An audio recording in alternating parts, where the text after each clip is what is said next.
ரவி. ஊருல ஒரு வீடு இருந்துச்சான். அந்த வீட்டுல ஒரு எலி இருந்துச்சான். அந்த எலி தினமும் வீட்டை சுத்தி சுத்தி வருமா.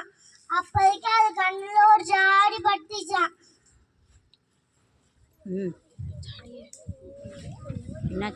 அதை எடுத்துக்கிட்டு ஓடி போச்சான்.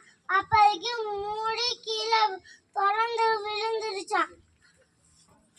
அதுல இருந்து ஒரு பூதம் வந்துச்சான். அது பயந்துருச்சான்.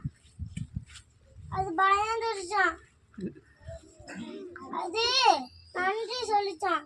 நான் இவ்வளவு நாள் இதுக்குள்ள அடைஞ்சிருந்தேன், நீ தானே விடுதலை பண்ண, நன்றி சொல்லிச்சான்.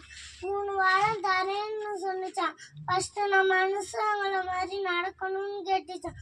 அதுவும் அந்த வீட்டுல நடன்னு சொல்லிருச்சான். 3வது வாரம் 2வது வாரம் நானும் பறவைகள் மாதிரி பறக்கணும்னு சொன்னிச்சான். அதுவும் பறந்துச்சான். அந்த வீட்டுக்குள்ளேயும் அதுவும் பறந்துச்சான். 3வது வாரம் அந்த வீட்டு ஜன்னல்ல திறந்து பார்த்தோன்னே ஒரு அம்மா அந்த ஒரு பாப்பா திட்டிக்கிருந்துச்சா பொம்மை உடைஞ்சதுக்கு. அந்த பாப்பா அழுதுச்சான்.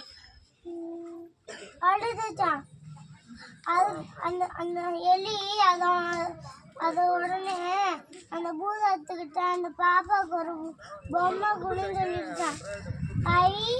அந்த பாப்பா ஜாலியா விளையாண்டுச்சான். அப்புறம்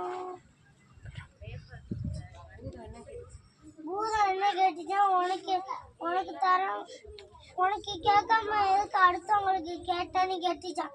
நான் தமிழ்நாட்டில் பிறந்தேன். எங்கள் வீட்டுக்கு வரவங்களே எங்கள் நண்பர்கள் உதவி செய்கிறாங்க, நல்லா பழக்க வழக்கமாக இருக்காங்க.